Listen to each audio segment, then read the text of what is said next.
What if I told you that a single missed patch could be all it takes for an attacker to breach your system? Vulnerabilities are everywhere, in your software, your configurations, even your user accounts. And if you're not managing them, you're leaving the door wide open. In this video, we're breaking down what vulnerability management really means, how vulnerabilities are found, what to do about them, and why this process is absolutely critical for protecting your organization. Let's get into it. Let's start by defining what a vulnerability is. In cybersecurity, a vulnerability is a weakness in a system, application, or configuration that could be exploited by an attacker to gain unauthorized access, disrupt services, or cause damage. It could be something like an unpatched operating system, a misconfigured firewall, a weak password policy, or even a default admin account that was never disabled. Think of vulnerabilities like open windows in a building. If they're left unattended, someone could crawl through them and cause harm, even if you've locked the front door. But not all vulnerabilities are created equal. Some are easy to exploit and pose a huge risk, while others may require specific conditions or advanced skills to take advantage of. That's why identifying and evaluating vulnerabilities is such a critical part in cybersecurity. So how do we actually find vulnerabilities? Well, there's a few different ways, and they can come from both internal testing and external reporting. One common method is through vulnerability scanning. These are automated tools that scan systems, applications, or networks looking for known weaknesses like outdated software versions, missing patches, or misconfigurations. Think of it like running a diagnostic tool that compares your system against a database of known issues. Then there's penetration testing, where ethical hackers simulate real-world attacks to identify vulnerabilities that scanners might miss, especially those involving business logic or chaining multiple flaws together. And just to clarify, vulnerability scans are often confused with penetration tests, but they are not the same thing. Vulnerability scans check to see if something might be vulnerable. Penetration tests go further. They actively try to exploit those vulnerabilities to see if an attack would actually succeed.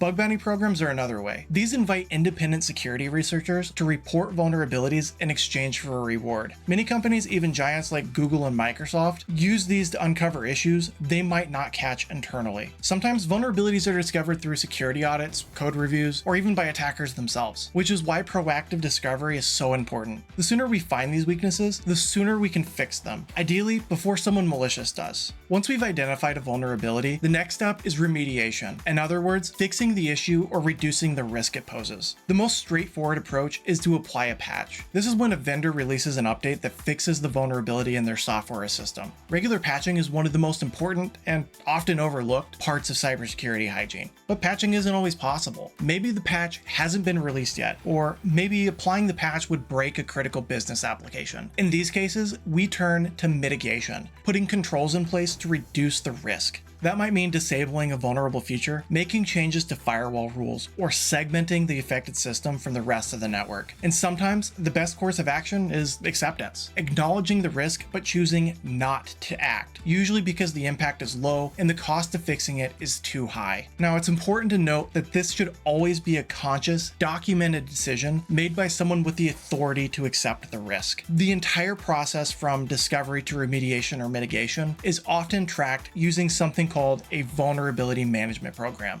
This helps organizations stay organized, prioritize their efforts, and ensure nothing slips through the cracks. At the end of the day, the goal is to reduce your attack surface and make it harder for attackers to succeed, even if you can't eliminate every vulnerability completely. So why does any of this matter? Because vulnerabilities are one of the most common ways attackers gain initial access. All it takes is one mispatched or misconfigured system to become the entry point for a breach, and that can lead to data loss, downtime, financial damage, or even reputational harm. We've seen this play out in the real world. Massive ransomware attacks like WannaCry and NotPetya exploited vulnerabilities that already had patches available, but many systems weren't updated in time. Those attacks crippled hospitals, disrupted supply chains, and cost organizations millions of dollars. And it's not just about the big headline breaches. Even small gaps in your defenses could be exploited by automated attacks scanning the internet for low-hanging fruits. If your organization isn't regularly identifying and addressing vulnerabilities, you're leaving the door wide open. Vulnerability management isn't just a checkbox. It's a core part of building a proactive and resilient cybersecurity program. It helps reduce your attack surface, improve visibility, and make smarter decisions about where to focus your time and resources. Ultimately, it's not about achieving perfect security. That doesn't exist. It's about making sure the path of least resistance doesn't run straight through your network, while enabling the business to continue running. Let's recap. A vulnerability is a weakness in a system that could be exploited by by an attack, whether that's outdated software, poor configurations, or weak credentials. We discover vulnerabilities using tools like vulnerability scanners, penetration tests, bug bounty programs, and security audits. And once found, we remediate them by applying patches, making configuration changes, or we mitigate the risk through other controls. And in some cases, we may even just accept the risk if it's justified. All of this falls under vulnerability management, which helps us stay organized, prioritize what matters, and reduce our overall attack surface. No organization can eliminate every vulnerability, but the goal isn't perfection, it's progress. The more proactive you are about managing vulnerabilities, the harder you make it for attackers to succeed. If you enjoyed this video, please consider checking out one of the videos on the screen. Thank you so much for watching, and I'll see you in the next one.